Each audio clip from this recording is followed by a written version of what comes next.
Pada hari ini kita berkumpul, yang akan dijelaskan adalah tentang riwayat kelam para pemegang saham Bluebird Timika. Jadi sebelumnya banyak dipersoalkan masalah bahwa saya mundur sebagai pengurus, tapi seluruh saham saya diambil.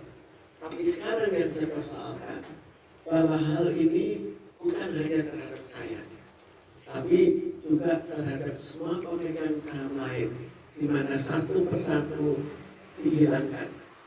Dan di sini saya kumpulkan beberapa yang ada bukti. Yang ada bukti saja cukup banyak, apalagi yang tidak ada bukti. Karena kalau kita lihat hal-hal yang sifatnya kekerasan itu biasanya tanpa bukti. Mobilnya agak ke depan aja nggak apa-apa. Kenapa? Lanjut Bu.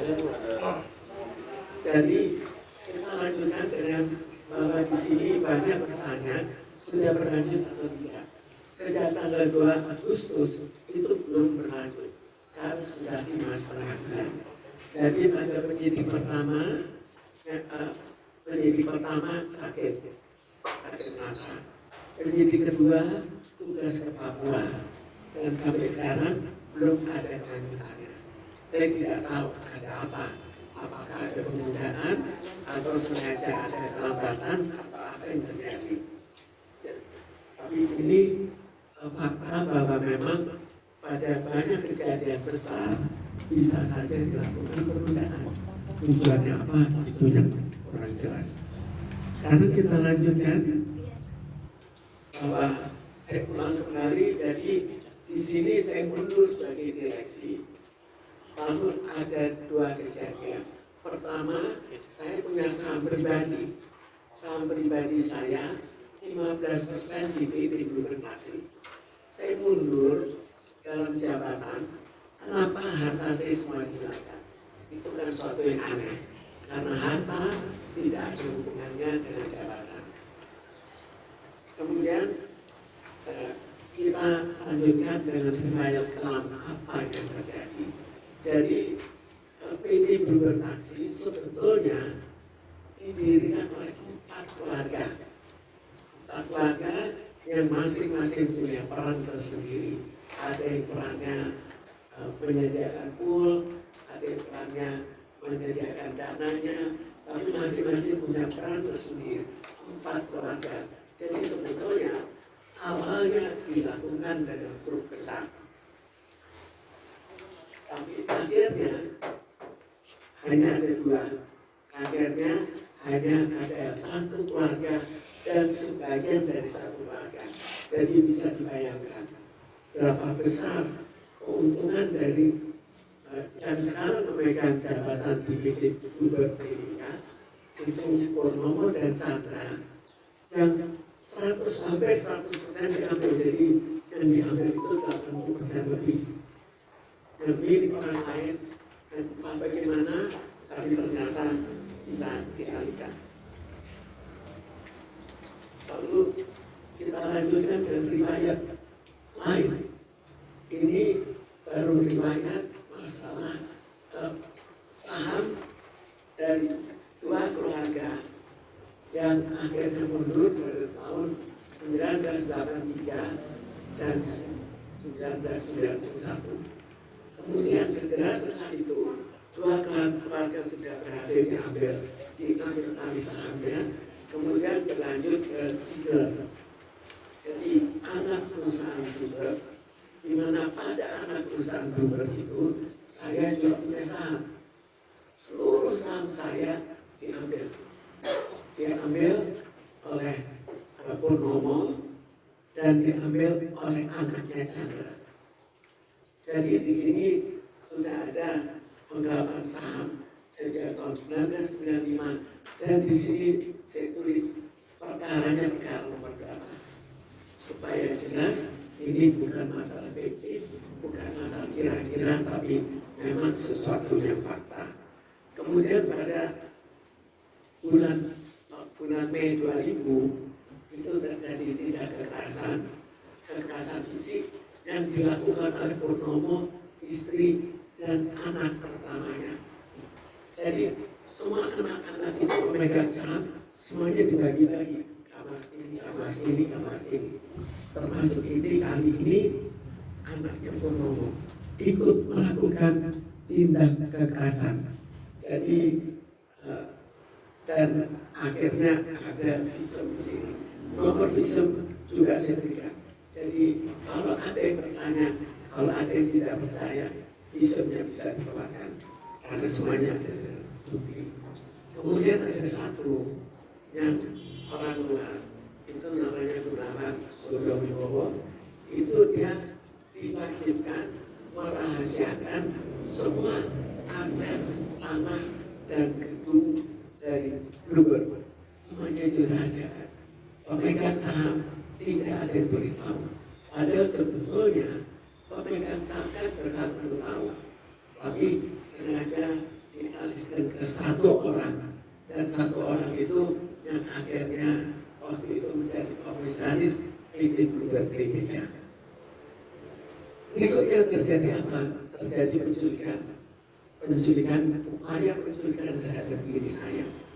Ini dilakukan sudah dengan sangat rahasia, dengan sangat aman, namun akhirnya terbongkar juga. Bagaimana terbongkarnya? Purnomo mengundang 14 orang untuk jadi tim penculikan terhadap saya.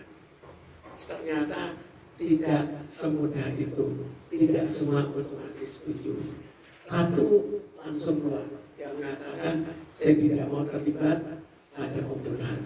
Jadi tim 14 orang itu kalau saya berhasil ditangkap, dialihkan ke tim 4, dialihkan ke tim 4 yang mereka tidak boleh tahu siapa dan tidak boleh tahu apa yang dilakukan. Bahkan sudah disediakan tempat penyekapan sementara. Jadi satu langsung mundur, kemudian yang lain membuat surat pernyataan tertulis di Pengadilan Negeri Jakarta Pusat di Kepanitiaan. Kemudian sebagian lagi membuat pernyataan di notaris. Jadi mereka sebetulnya juga dengan ketakutan apa tugas mereka dan bagaimana mereka menyatakan bahwa ini adalah tugas yang diberikan, bukan kesepakatan kita bersama. Dan itu semuanya ada nomor-nomornya, nomor pendaftaran di Pengadilan Negeri Jakarta Pusat, nomor di notaris. Itu semua saya tulis di sini. Lalu berikutnya masih belum puas juga, ibu saya meninggal, langsung pemalsuan surat warisan. Itu pun tetap diperkarakan dan nomor perkara saya tulis di sini. Lalu berikutnya penangkapan saya oleh kepolisian. Jadi apa yang mereka katakan, tapi tiba-tiba saya bisa ditangkap. Ditangkap, datang ke sini mereka.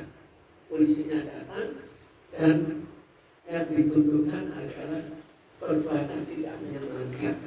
Sebetulnya lucu, perbuatan tidak menyenangkan, kenapa bisa ditangkap? Tapi sebetulnya di balik ini ada sesuatu yang jauh lebih mengerikan yang tidak bisa saya ungkapkan karena tidak ada bukti. Tapi kalau sampai pada surat, sampai ada alasan, itu saya ada buktinya. Dan juga ada bukti juga bahwa surat lain yang sifatnya penggeledahan badan, pakaian, dan rumah. Sekarang kita bayangkan, kalau ditangkap lalu penggeledahan badan, pakaian, dan rumah, ada apa? Sebetulnya sama dengan berita rahasia yang saya dapatkan. Itu juga seimbang dengan penggeledahan badan, pakaian, dan rumah. Jadi ini betul-betul sesuatu yang cukup mengerikan kalau ini sampai berhasil. Tentunya tidak sampai berhasil. Lalu kita lihat lagi bulan Maret. Ini juga semua itu saya anggap sebagai persiapan pada bulan Maret. Karena bulan Maret kita dulu ada PT Bluebird Tbk. PT Bluebird Tbk itu kemudian mereka membuat PT Bluebird. Sekarang jadi pertanyaan, dua di antara semua pemegang pemegang saham membentuk PT Builder. Apakah boleh dengan nama yang sama? Sekarang yang kenapa berhasil lolos? Karena mereka memasukkan mereka sebagai perusahaan ilegal yang tidak menyesuaikan dengan undang-undang perseroan terbatas. Jadi undang-undang diabaikan dan undang-undang tidak disesuaikan itu berjalan selama 18 tahun. Bisa dibayangkan cukup lama. Kemudian didirikan itu dengan biaya cukup murah. Jadi 2 orang ini kita terakhir menuju pada 2 orang yaitu Purnomo dan Chandra. Purnomo dan Chandra itu dengan modal kecil, jadi gaji saya tidak dibayar. Dan jumlah gaji yang tidak dibayar itu sebagian cukup untuk mendirikan perusahaan baru yang sekarang kita lihat megah itu. Kenapa bisa?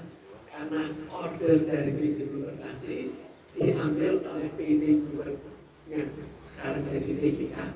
Kemudian fasilitasnya, semua fasilitas cukup dipakai dari PT Bubertasi. Sekarang ini apa namanya? Apakah parasit atau perusahaan dalam perusahaan? Ini yang terjadi. Jadi kalau nanti betul-betul hukum berjalan, akhirnya pilih siapakah PT Buber TPK itu, dan apakah ini bukan saham bodong yang dijual ke masyarakat? Itu tanda tanya. Kita tinggal tunggu hukumnya. Apakah hukum berjalan dan memenangkan saya atau hukum tetap memenangkan mereka? Tapi situasinya seperti itu. Apakah boleh mendirikan perusahaan dengan jumlah uang kecil dan itu pun dari gaji saya yang tidak dibayarkan, kemudian ordernya diambil, kemudian semua fasilitas dipakai? Sebetulnya kan tinggal dinamakan parasit atau dinamakan perusahaan dalam perusahaan.